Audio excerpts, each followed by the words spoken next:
Então, assim, pessoal, na aula de hoje, o que nós vamos ver? Nós vamos ver o golpe de 30, que foi a forma como Getúlio Vargas chegou ao poder.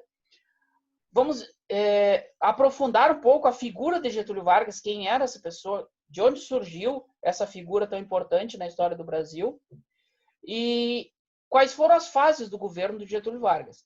Se dividiram em três: governo provisório, governo constitucional e o Estado Novo. E ao final nós vamos fazer uma retomada de tudo com algumas questões. Bom, a era Vargas, como eu já disse para vocês, ela se dividiu em três fases. E ele chegou ao poder através de um golpe de Estado e originado lá no movimento tenentista, sobre o presidente Washington Luiz. Mas, afinal de contas, quem era Getúlio Vargas? Getúlio Vargas, ele era um gaúcho, nascido em São Borja, em 1882. Ele se formou em Direito.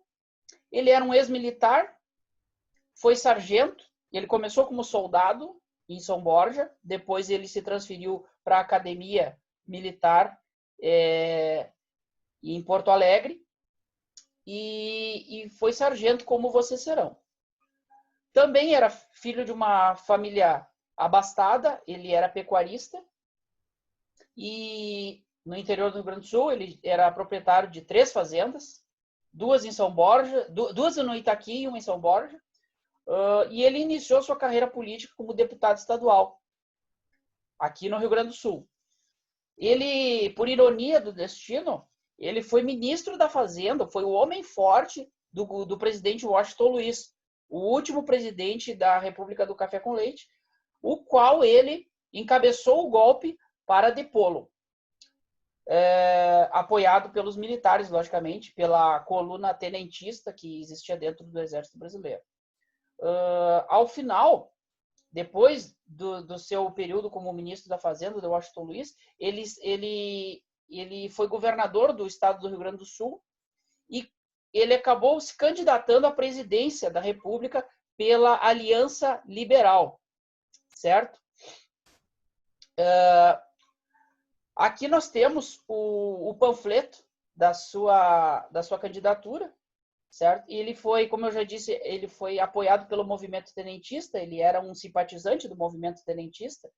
Lembrando da aula passada, os tenentes, eles eram militares e inconformados com a corrupção pela qual passava o contexto político da República do Café com Leite, certo? Inconformados com algumas diretrizes do próprio Exército, apoiando esses latifundiários. Então, era uma fração revoltosa, inconformada dentro do próprio Exército. Getúlio Vargas, quando serviu as Forças Armadas, quando abraçou a carreira de sargento, ele teve contato com esse movimento e foi um dos motivos pelo qual ele ganhou tantos simpatizantes dentro da caserna e também fez um grande esforço para manter uma relação positiva com os militares e reformular os próprios quadros do Exército e trazê-los para o lado dele. Certo? Então, como se deu o contexto da Revolução de 30, ou, segundo outros historiadores, o golpe de 30? Primeiro, o Brasil vivia uma crise econômica, para variar, né? Com a questão da crise na economia internacional, nós vivíamos um momento da quebra da Bolsa de Nova York, a famosa quebra de 29, ou a crise de 29, quando a Bolsa de Nova York quebrou e a economia mundial entrou em colapso. Naturalmente, os cafeicultores brasileiros também sentiram essa crise econômica. Houve uma grande queda nas exportações de café, certo? E, paralelo a isso, houve uma cisão na política do café com leite, uma quebra de confiança. Por quê? Nós tínhamos como presidente Washington Luiz, que era um cafeicultor, ele era representante de São Paulo e, segundo a gente trabalhou nas aulas anteriores, quem que ele deveria indicar para ser o sucessor nas próximas eleições. Se ele era paulista, ele deveria indicar um mineiro, certo? E o que ele fez? Ele não seguiu o combinado e indicou um outro paulista, Júlio Prestes. Aí nós temos, então, o surgimento de uma classe chamada oligarquias dissidentes. Quem eram essas oligarquias dissidentes? Eram os grandes latifundiários, os grandes produtores, seja de café, seja de gado, seja de leite, descontentes com a quebra da confiança. Então, essa classe foi chamada de oligarquias dissidentes. Eles eram representados pelos governos do Rio Grande do Sul, de Minas Gerais e da própria Paraíba. Posteriormente, o Rio de Janeiro entrou nessa turma, apoiando Getúlio Vargas. Então, essas oligarquias dissidentes, juntamente com uma grande parcela do Exército, criou a Aliança Liberal, que foi o partido pelo qual Getúlio Vargas, juntamente com o Getúlio Vargas, então governador do Rio Grande do Sul, se uniu ao governador da Paraíba, João Pessoa, e montaram a Aliança Liberal, apoiado por militares e por uma boa parte das oligarquias, essas então dissidentes, certo? Então, nas eleições para a presidência de 1930,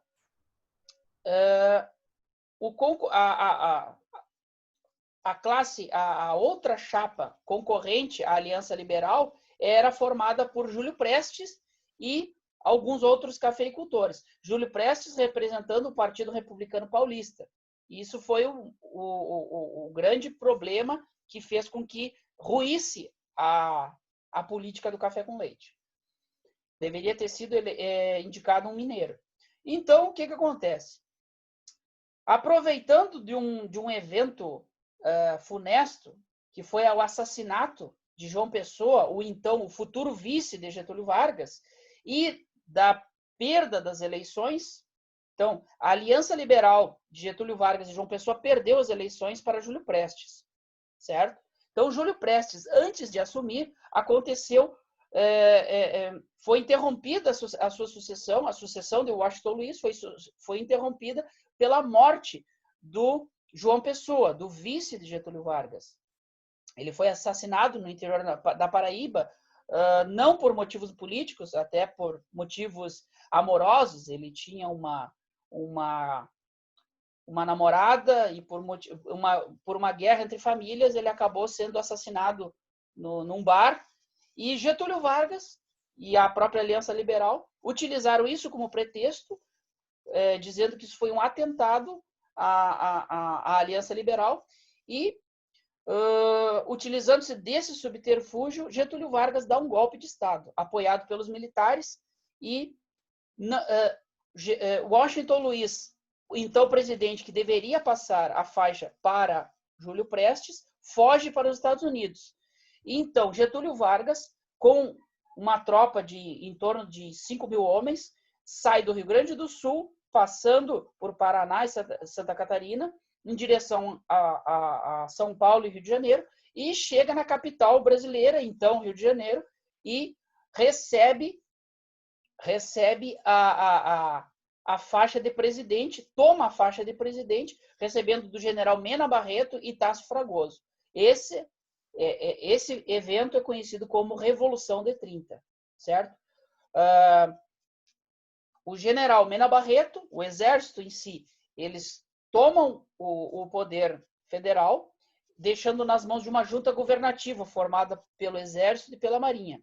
Posteriormente, eles entregam o poder nas mãos, a partir da chegada de Getúlio Vargas na capital, entregam o poder a Getúlio Vargas, que governa por mais de 15 anos o Brasil, certo? E aí inicia-se a primeira fase do governo de Getúlio Vargas, que seria o governo provisório, certo? Lembrando das 3 fases, para a gente fixar.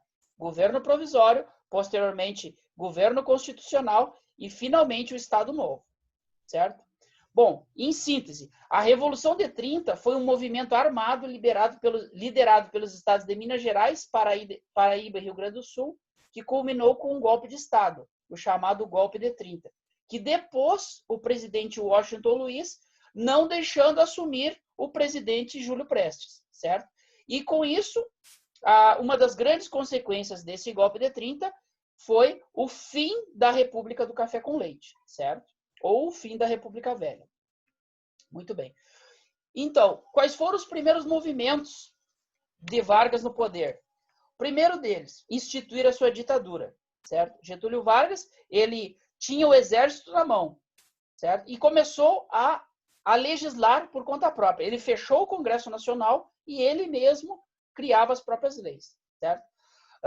Ele criou novos ministérios, entre eles o Ministério do Trabalho, que ele durou até o governo que nós estamos agora. Ele durou por mais de 50 anos, certo? O Ministério do Trabalho, Indústria e Comércio. Ele criou o Ministério da Educação. E outra coisa muito importante que destaca a figura ditatorial de Getúlio Vargas. Ele nomeou interventores nos estados. Então, onde havia governadores, foram nomeados interventores. Então, Getúlio Vargas, ele nomeava os próprios governadores, certo? Sem eleições. Uma coisa importante que ele fez, e também a questão de prova, ele não, apesar de ele ter se voltado contra os cafeicultores, uma das ideias deles era acabar com a República do Café com Leite, ele não deixou desamparado a política econômica que vinha sendo realizada até então. Então, ele continuou com a política de valorização do café, certo? Não quebrando totalmente os laços com as oligarquias cafeeiras, certo? Então, ele criou o Conselho Nacional do Café. O Hugo chegando aí. Olá, Hugo. Olá, Hugo. Seja bem-vindo. Então, pessoal, Getúlio Vargas, num dos seus primeiros atos como presidente, posteriormente ele ter feito a substituição dos governadores dos estados por interventores, ele criou o Conselho Nacional do Café e o Instituto do Cacau, valorizando a produção agrícola do Brasil e valorizando a economia interna, visto que nós estávamos em um ambiente de crise econômica, certo? Outra coisa importante que Getúlio Vargas fez logo no seu primeiro governo foi a lei de sindicalização. Isso é muito importante. Numa visão um pouco superficial, pode-se dizer que Getúlio Vargas, e até mesmo uma visão pregada por ele, que Getúlio Vargas ele regulamentou a sindicalização no Brasil e apoiou a sindicalização, mas, na verdade, o que Getúlio Vargas fez foi um acompanhamento e dirigiu com mão de ferro os sindicatos. Então, tanto que um dos lemas da sua campanha era: trabalhador sindicalizado é trabalhador regulado. O que é um trabalhador regulado? É aquele que anda dentro dos parâmetros, dentro do que a política espera dele. Então, ele se utiliza do Instituto dos Sindicatos para ganhar para melhorar a sua imagem junto ao povo. Mas, na verdade, ele colocava os dirigentes nos sindicatos, ele escolhia os seus dirigentes, e esses dirigentes, posteriormente, eles eram conhecidos como pelegos. Por que pelegos? Porque quem é da lida rural sabe. Pelego faz parte do arreio do cavalo e é a última coisa onde o cavaleiro senta em cima. Senta em cima é um pleonasmo, né? Isso foi terrível, vou ter que cortar na edição depois. Pelego faz parte do arreio do cavalo e é onde o montador, onde o cavaleiro senta, né? Então, os patronos dos sindicatos eram todos escolhidos por Getúlio Vargas. Outra coisa, não poderiam, os dirigentes dos sindicatos não poderiam teriam que ser todos nascidos no Brasil, ou seja, não poderiam ser de outra nacionalidade, não poderiam ser imigrantes. Por quê? Porque nós vamos ver ao longo da aula de hoje que as pessoas que vinham da Europa, principalmente, vinham com muitas ideias socialistas e comunistas. E Getúlio Vargas, num futuro bem próximo, ele vai demonizar a política comunista, certo? Ele vai colocar o comunismo e o socialismo como ameaça vermelha, certo? Combatendo, inclusive, mediante armas, os movimentos comunistas. que nós vamos tratar logo após sobre isso, certo? Muito bem. Então, resumindo, os primeiros movimentos da Era Vargas do governo ditatorial chamado como governo provisório. Sempre tem uma piada que costuma dizer, não sei o que, provisório e permanente. O governo de Getúlio Vargas era para ser provisório e durou 15 anos, né? Então, o governo provisório é só a primeira etapa do governo Vargas, de 30 a 34, até ele fazer a primeira Constituição de sua autoria. Então, o primeiro objetivo do Getúlio Vargas era destituir as oligarquias cafeeiras, certo? Por quê? Porque ele era apoiado pelas novas oligarquias, as oligarquias dissidentes. A segunda coisa que ele queria era ganhar o apoio e prestígio junto aos militares. E a terceira coisa, dominar as massas, dominar o povo. E aí ele institui o que nós vamos chamar de populismo. Para quê? Para se manter a sua imagem bem junto ao povo. E ele vai se utilizar de uma série de artifícios para isso. Certo? Bom, como eu já disse, ele suspende a Constituição Republicana de 1891, certo? Aquela instituída pelo general Marechal Deodoro da Fonseca, certo? Ele fecha o Congresso Nacional e as Assembleias Legislativas, certo? E como eu já falei há um tempo atrás, ele indica interventores militares junto aos estados, destituindo os governadores, certo? Bom, é óbvio que essa série de medidas autoritárias, elas não vão passar em branco, né? Algumas classes vão se mover contra isso, né? E aí ocorre a chamada Revolução Constitucionalista de 32, ou a Revolução Paulista, certo? Quando ele derruba a Constituição de 1889, ele fica um período de limbo no qual Getúlio Vargas ainda não promulgou a sua Constituição, então em 34, e o povo e algumas camadas da aristocracia rural começam a reclamar por uma nova Constituição, certo? E se mostram indignados com o autoritarismo de Vargas, certo? Principalmente pela perda do mando nos estados, né? Nós trabalhamos na aula anterior, que nós vivíamos numa época de voto de cabresto, de currais eleitorais, né? Onde os coronéis dos estados decidiam quem ia ser eleito e quem iria fazer as próprias constituições estaduais. E Getúlio Vargas, colocando seus interventores militares, destituindo os governadores, então chamados presidentes dos estados, destituídos, eles perderam o poder. As oligarquias que mandavam nos estados perderam o poder, certo?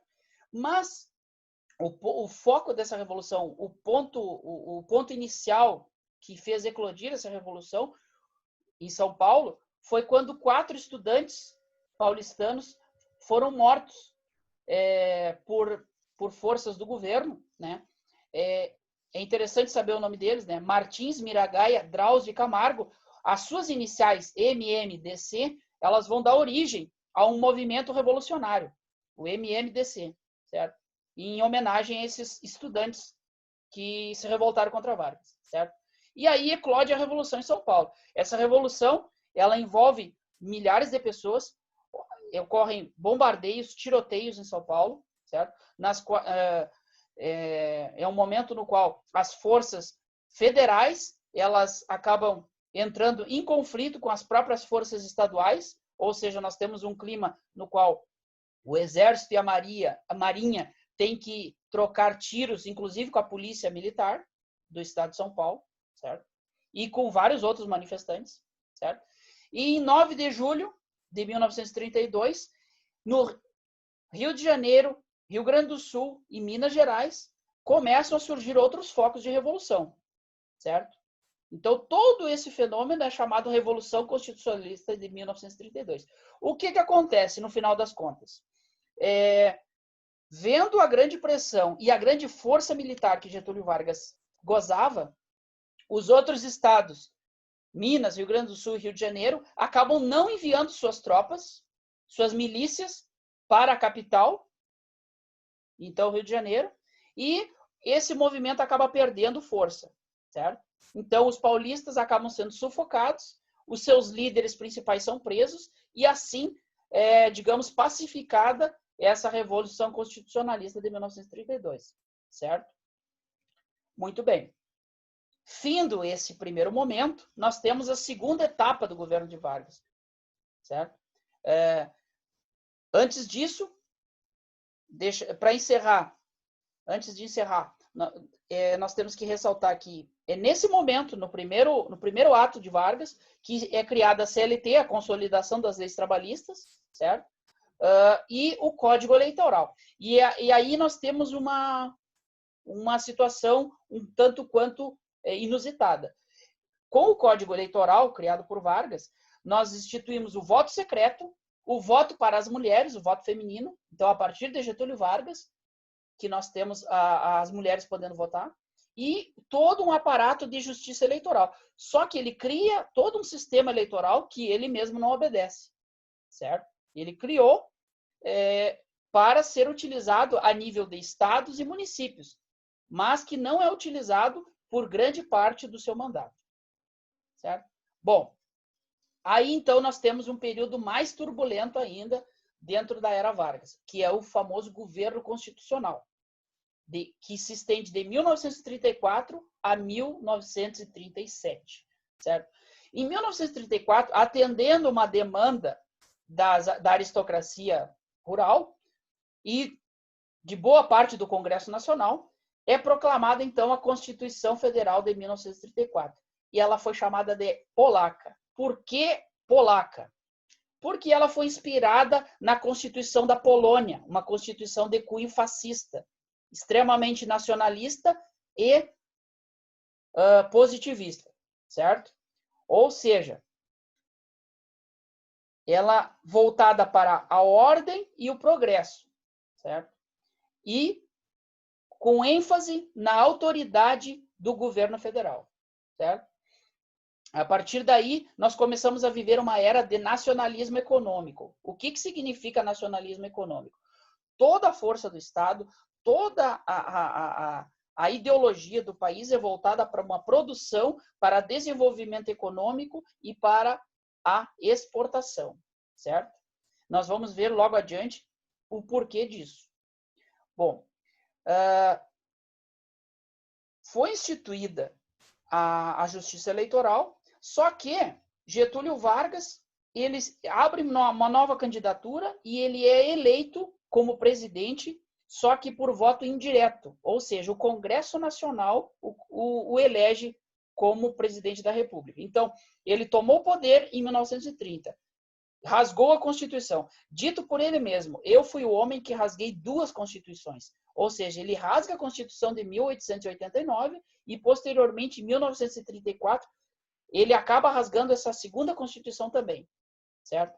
Mas, enquanto ainda temos a Constituição de 34, ele entra em processo eleitoral contra Borges de Medeiros, que anteriormente era seu aliado, e o Congresso Nacional o aclama como presidente da República, certo? Nesse período, surge um movimento chamado Aliança Integralista Brasileira, dirigida por Plínio Salgado. Muito bem. Vocês olhando, bom, em 10 minutos vai terminar o nosso tempo, automaticamente a gente já se loga no mesmo link, tá, pessoal? Vamos lá. Aliança Integralista Brasileira é um movimento de cunho de extrema-direita, naso-fascista, certo? Se vocês olharem a foto daquele elemento ali, aquele rapaz chamado Plínio Salgado, vocês olhem para ele, olhem com aquelas divisas, aquela insígnia e aquelas tropas marchando ao seu lado. Lembra quem? Não lembra o Hitler? Então, o símbolo deles, primeiramente, o que eles defendiam? Eles combatiam o comunismo e eram da extrema-direita. Inicialmente, eles apoiavam Vargas, certo? Posteriormente, eles vão ser banidos por Vargas. Mas eles lutavam contra o comunismo porque eles eram um movimento de extrema-direita. O símbolo deles era aquele sigma, ali no canto superior direito da tela. Era o sigma. O sigma, ele significa o somatório, a soma das pessoas, a união das pessoas, certo? Diferentemente do movimento fascista de Hitler e de Mussolini, eles não eram racistas. Por quê? Porque eles sabiam que o povo brasileiro ele é formado por uma miscigenação de raças, índios, negros e europeus, certo? Então, a saudação deles era um braço erguido na forma do cumprimento nazista, e a palavra de saudação era Anauê, como está escrito lá. Anauê vem do tupi e significa irmão. Você é meu irmão, certo? O lema desse movimento era Deus, Pátria e Família, certo? Eles defendiam, como eu já disse, o nacionalismo e o fascismo, e eram contra os movimentos de esquerda, entre eles o socialismo e o comunismo, que estava crescendo naquele momento na Europa, principalmente na Rússia. Muito bem. Bom, em contrapartida, combatendo esse movimento da extrema-direita, começou a surgir um movimento da extrema-esquerda, que era chamado Aliança Nacional Libertadora. Não vamos confundir. AIB contra ANL. Aliança Integralista contra a Aliança Nacional Libertadora. Não eram partidos políticos, certo? Eram agremiações, eram associações, certo? Então, a ANL, por sua vez, era um movimento de extrema esquerda que defendia as ideias comunistas e socialistas. E o seu lema era pão, terra e liberdade, certo? Entre outras coisas, eles receberam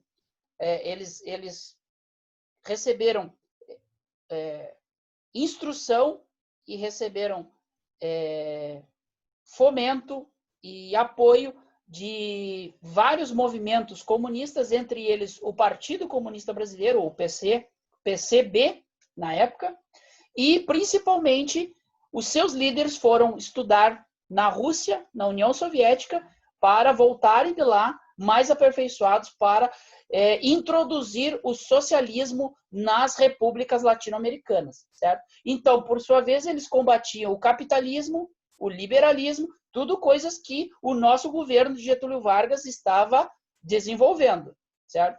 Eles queriam estatizar as empresas estrangeiras e o principal, não pagar a dívida externa, certo? Para não fomentar o capitalismo, certo? Queriam a reforma agrária e o fim dos latifúndios. Vocês acham que isso era interessante para as oligarquias, para a alta casta que dominava o país? Bom, até então, até 1935, a ANL ela conseguia fazer suas manifestações públicas. Vocês veem fotos aí de militares, inclusive, e civis desfilando em locais públicos, mas com a chegada de uma figura chamada Luiz Carlos Prestes, esse movimento ele passa para a ilegalidade. Quem é que lembra aí quem foi o Luiz Carlos Prestes? Nós já trabalhamos mais de uma aula sobre ele. Vamos lá, pessoal, meus frequentadores assíduos aí, Andrei, Yuri, o que vocês me dizem aí? Quem foi Luiz Carlos Prestes? Foi um dos líderes de um movimento. Vocês lembram? De uma coluna? Isso foi passado na aula passada? Na aula passada, e nós vimos alguma coisa também na aula anterior.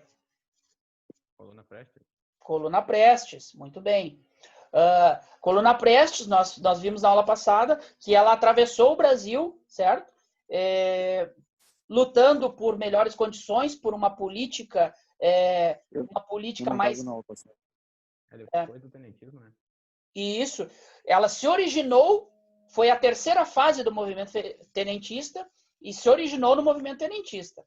E Luiz Carlos Prestes, ele deveria ter participado do primeiro movimento, que foi a Revolta dos 18 do Forte, mas não participou, e por isso, somente por isso, ficou vivo. Né? Exatamente. Senão talvez ele tivesse morrido executado como 16 membros dos 18 do Forte, como nós vimos. Então, Luiz Carlos Prestes, que estava exilado, que tinha fugido primeiro para a Bolívia e depois ele foi para a União Soviética, para a Rússia até então, estudar o marxismo, retornou da Rússia para ser um dos líderes da ANL, ou o líder, ser aclamado líder da ANL. Só que ele era muito mais radical do que os próprios componentes da ANL. E Getúlio Vargas, sabedor disso, quando soube que Luiz Carlos Prestes iria encabeçar esse movimento, manda perseguir a ANL e prender os seus dirigentes, certo? Então, nesse momento, em 1935, Luiz Carlos Prestes é preso, certo? E começa a ser desenvolvido todo um plano para acabar com a movimentação, com a ameaça vermelha no Brasil. Getúlio Vargas sempre foi um hábil articulador e ele sempre soube fazer de uma dificuldade uma oportunidade de crescimento, uma oportunidade de ganho. Então, quando ele viu que havia grandes forças se movimentando, tanto de extrema-direita quanto de extrema-esquerda, ele se utilizou dessa ambivalência e principalmente dessa ameaça, principalmente socialista, para organizar uma guerra contra o socialismo, certo? E foi quando ele cunhou a expressão a ameaça vermelha. A ameaça vermelha é a ameaça comunista, é a ameaça que ela vinha surgindo, ela se expandiu da Rússia para toda a América, para toda a Europa Ocidental e para as três Américas. Não é à toa que a Rússia financiou uma série de movimentos de tomada de poder em toda a América Latina, certo? Principalmente Bolívia, Cuba, Argentina, Uruguai, Venezuela. Algumas permanecem até hoje, né? Mas, enfim, foi naquele período que a ameaça vermelha começou a surgir aqui na América.